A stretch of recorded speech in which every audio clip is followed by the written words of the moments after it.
Well, in my enthusiasm for using ferrules to make a breakdown kite, I've got them a little too tight. So in disassembly, this spreader bar one broke again. The green one broke when I tried to loosen it enough. Broke right where it goes into the ferrule, just kind of bent over and crumped. This one held up all right, the spine, if you will, except that it's a little too tight, so I've got a little too much apparently tape around the end of the one bamboo piece going into.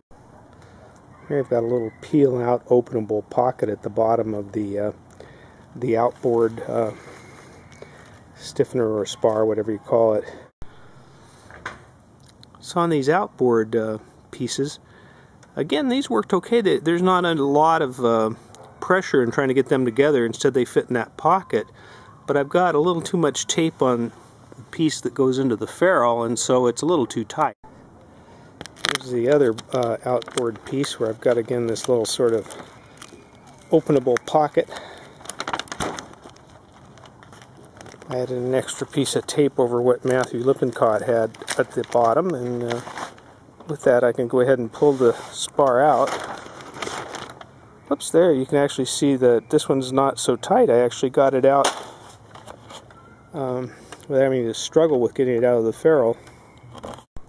Matthew's got a little place where the cross spreader comes across, where there's a pocket and an opening, and so that you can bring the other piece out through this opening as well.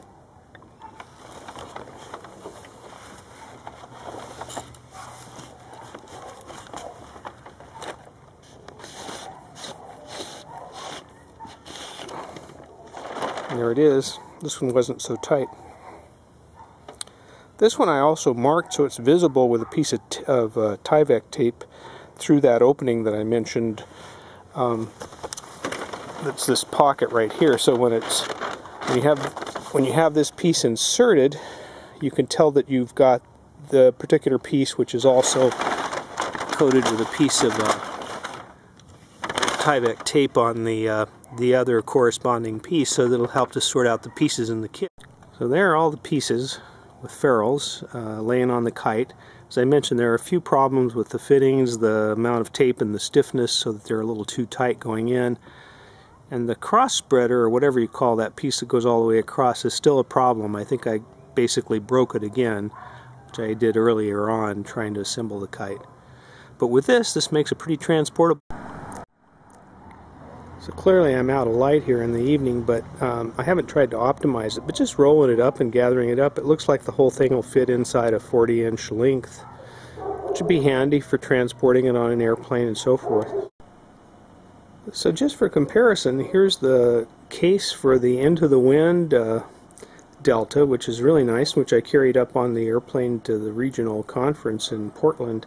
You can see it's about the same form factor. It might be without optimization that I've got the fabric, the Tyvek fabric, not quite rolled up that would fit in the case, but it looks like the pieces, the spar pieces, would clearly fit in the case. So this looks like it makes a nice transportable version of Matthew Lippincott's larger form factor Delta.